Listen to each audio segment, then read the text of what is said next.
The new CBC series Canada, The Story of Us set out to educate.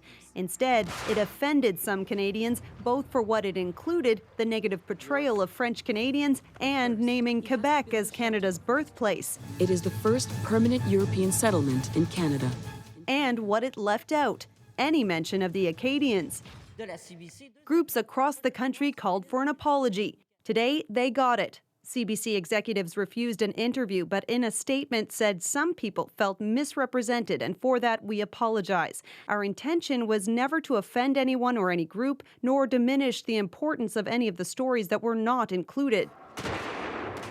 The producers behind the series said they regretted offending anyone, but in this format and in a tightly packed 10-hour time frame, we necessarily left out huge swaths of history.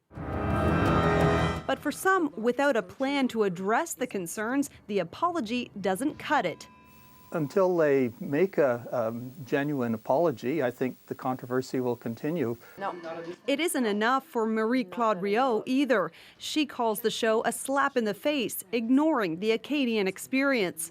We don't feel that it's the right way to right a wrong. We feel that it's a misrepresentation of the importance of Acadians. And we, quite frankly, we still feel left out.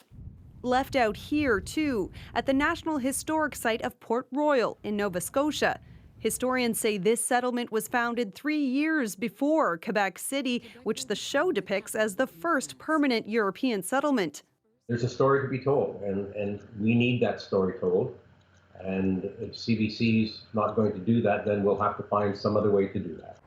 The mayor has already reached out to a filmmaker to look at creating their own television production.